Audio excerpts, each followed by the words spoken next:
Okay guys, so part 13. I came to the car the other day and it wouldn't start. So what I've done is I've removed all the alarm system from it. I found a gator, found a gear knob. Neither both amazing, but get an MOT on it for now. Where are we? I don't know what I've done with the alarm, but it's all been... Oh, here it is. So I've removed it. It's still live in the car, so electric windows with the ignition off. I don't know what that's about. I need to wait for the Haynes manual to arrive. The one I've got isn't quite for this model, so there's a 1990 to 92 Haynes manual. I'm going to wait for that to arrive. At least it starts now. What I'm going to do is I'm going to focus my attention under the car now, get the washer bottle on, get the washer jets working, that kind of thing. Yeah, might even take the suspension off and put the brakes on.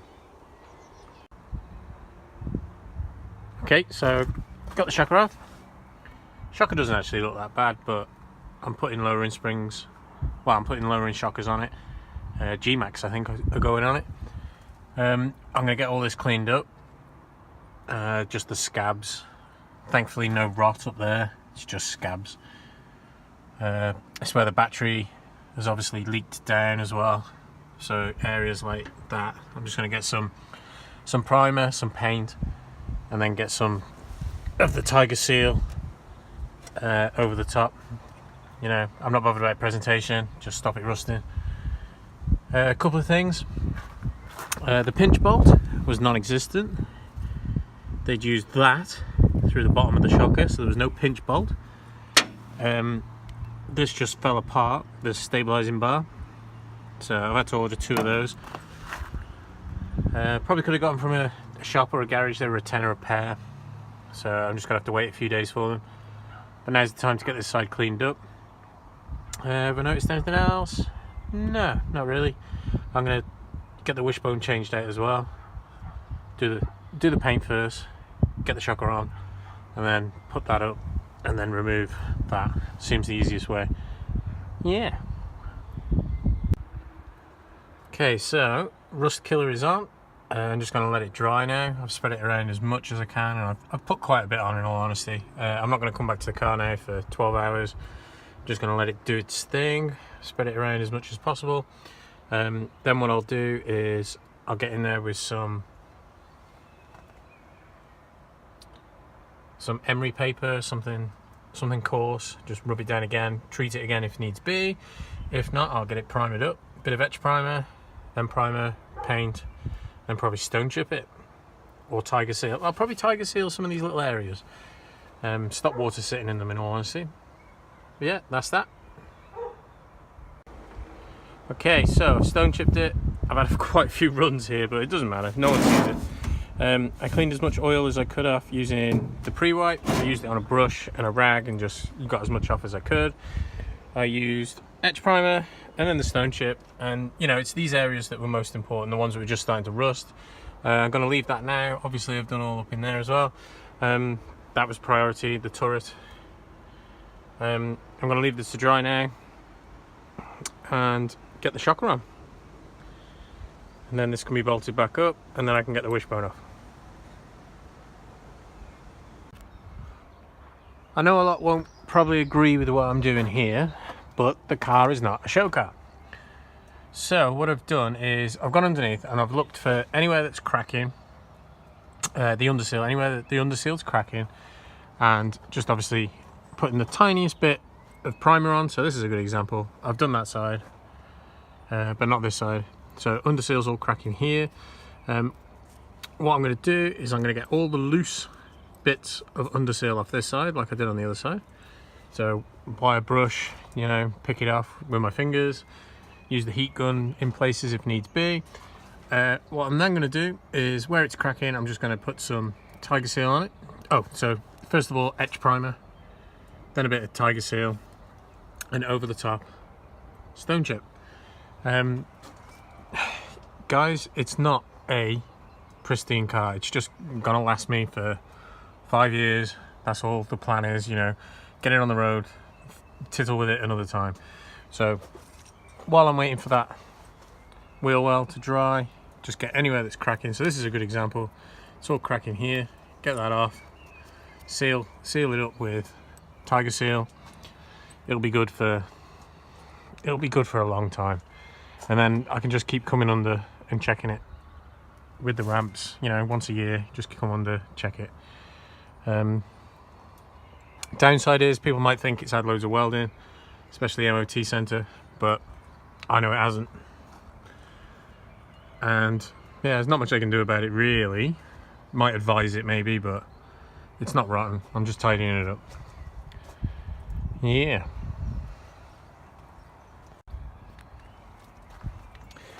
So I painted all that side up as well. You know, gunked it all up, all the cracks in any of the under seal. Ideally you'd take it all the way down to bare metal and paint it again, but nah, it's a banger. It's a 30mm G-Max kit that I'm putting on. Brake line's loose, so I've got to find myself one of these clips. I imagine on eBay they're going to be about £60 million each, so I'll see if I can find one or make one or something. Don't know if you can see, but I waxed oiled all up in the turret. I'll wax oil all of this as well before it all goes back together. Yeah, it's not rotting away anytime soon. Next job, get that wishbone off. Obviously I can't put the stabilizing bar on, they haven't arrived yet. Locks haven't arrived yet either. So wishbone time. I might leave the brakes for now because I don't know how long it's going to be sitting. So I might just leave these on because I don't want the others going rusty.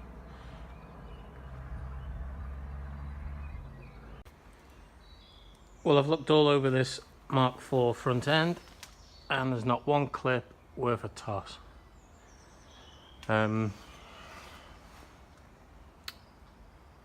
Yeah, there's one of the cabs, there's another cab.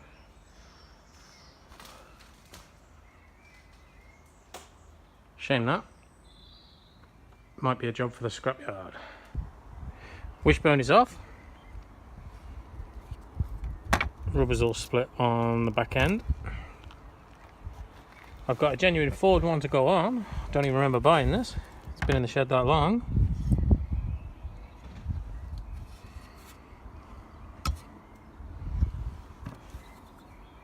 And a brand new pinch bolt.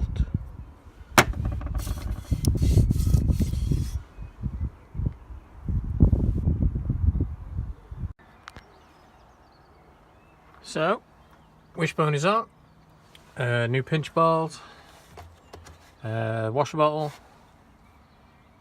One thing I noticed when taking the end of that broken stabilizer bar off, I'd say there's too much play in that.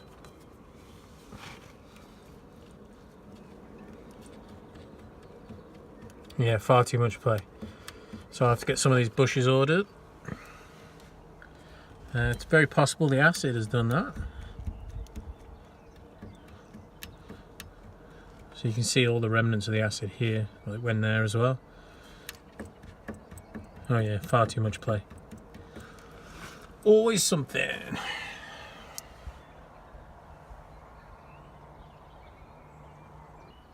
Okay guys, final little thing for part 13.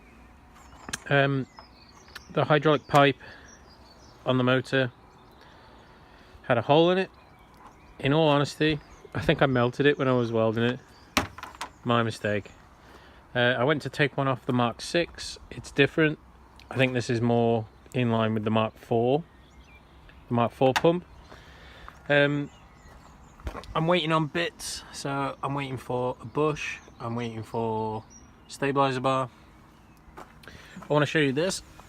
I thought, oh, I'll get started on the other side, and I've decided against it until I can put the other side right. This is going to need a little bit more patience than the other side, because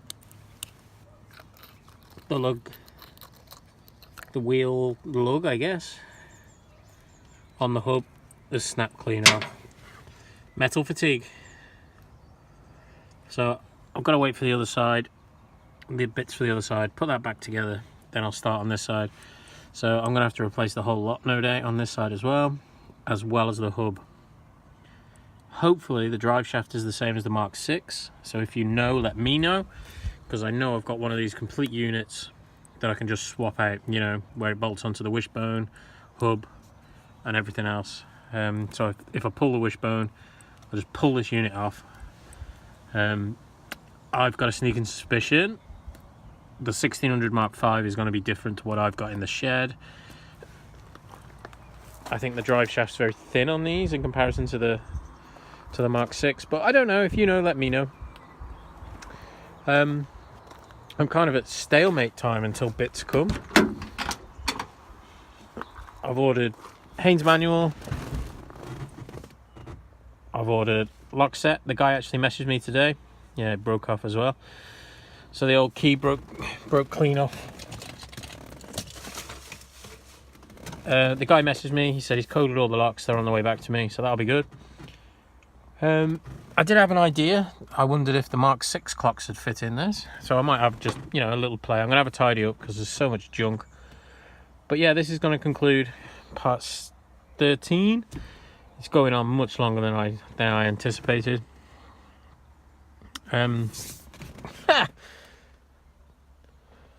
Thanks for watching, and yeah, if you know about that drive shaft on the Mark 5, please let me know. Cheers guys.